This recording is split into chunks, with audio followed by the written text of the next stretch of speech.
I'm Catherine Hillis. Welcome to my studio.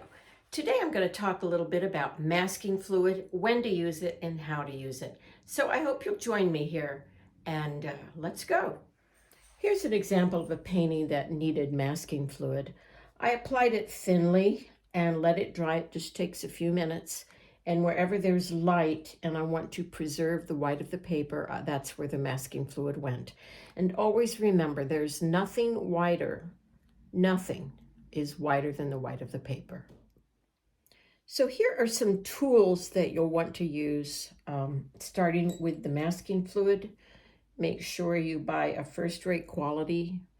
Don't use any other product on your watercolor paper because it's not compatible.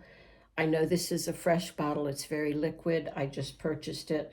Be aware that some masking fluid that sits on big box shelves for a long time will be very clogged up, and I'd throw that away.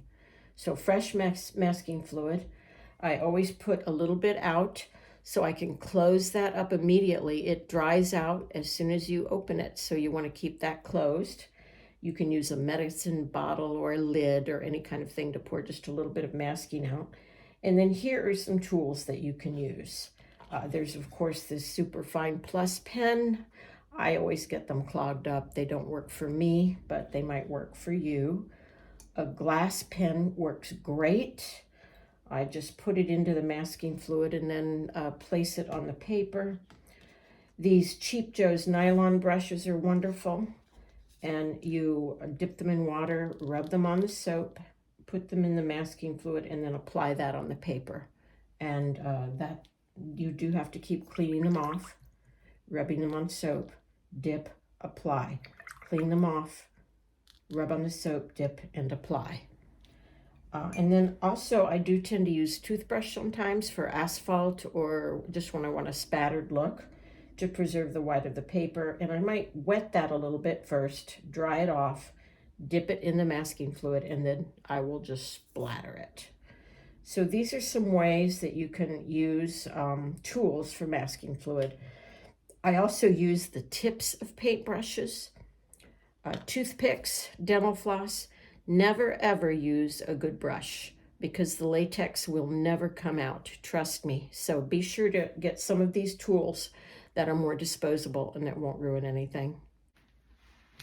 So my masking fluid's ready to go and I can start this painting tomorrow. When it's completely finished, I can just rub the small areas of masking fluid off with my finger or use an eraser, or for larger areas, you can use a masking eraser tool. And these are all available at any art supply store. And that's probably what I'll do. I hope you learned a little bit about masking fluid and how to apply it. So make that decision. It's better to paint around a white area, but if you really need that tool, it's there for you to use. Happy painting!